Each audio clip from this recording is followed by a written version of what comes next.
Okay, so here's Act 3, and Act 3 roughly corresponds to the de Gaulle years. Charles de Gaulle, who returns to power in France, he's been the leader of the resistance to German occupation in the war years. He returns to power as Prime Minister in 1958 and is President of the newly established Fifth Republic from January 1959, and he remains President for a further 10 years until his resignation in April 1969. When de Gaulle returns to power, a lot of people expect, and the British even hope, that he will simply denounce the Rome Treaty and walk away from it. After all, it's barely into its first year of operation. He considers that, but decides against it. France, after all, has signed on the dotted line, and de Gaulle sees Europe as carrying certain benefits for the French. However, de Gaulle remains a nationalist, and so, whereas Euro enthusiasts, Euro federalists, had hoped to see a sort of unstoppable flow of European integration from the Treaty of Rome on, de Gaulle, in certain respects, put the brakes on. Not in every respect, however. De Gaulle was very keen that the full details of the common market should be fully implemented, and indeed the EC6 got a tariff-free Europe, a tariff-free common market by July 1968, actually 18 months ahead of schedule.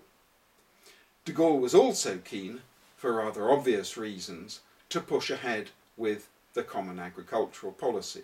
Obviously the agricultural policy was of most interest to France. It was going to cost money, and so it was resisted rather by France's European partners, and de Gaulle did a lot of thumping on the table to make sure that it actually got off the pages of the Treaty of Rome and onto the ground, in the most literal terms, and in the form of money in the pockets of Europe's, and particularly France's, farmers. So I think it would be wrong to say that de Gaulle was an anti-European figure. However, in two respects, he did very clearly put the brakes on. One was in relation to how the Council of Ministers should operate. The provisions of the Treaty of Rome essentially said that the Council of Ministers should only be able to accept proposals from the Commission on the basis of unanimity. That is to say, every single member state, including Luxembourg, would have a veto on new initiatives within the Council of Ministers. Now, this was perfectly acceptable to de Gaulle. De Gaulle believed in the integrity of nation states. But the Treaty of Rome expected that in due course the behaviour of the Council of Ministers, the functioning of the Council of Ministers, would pass towards qualified majority voting. That is, to states voting roughly on the basis of their population size on the Council of Ministers, and with the possibility of some member states being overruled by a reinforced majority on certain initiatives. And de Gaulle absolutely refused this idea. He refused the notion of France ever being placed in a minority and being forced to accept an initiative with which the French government and the French presidency did not agree. And in the course of what was known as the empty chair crisis in 1965, he effectively secured the agreement, albeit informal, of his European partners to retain unanimity and to retain the national veto on the Council of Ministers. In other words, de Gaulle effectively put the brake on supranationality and on deepening the European economic community to the benefit of intergovernmentalism and the rights of member states.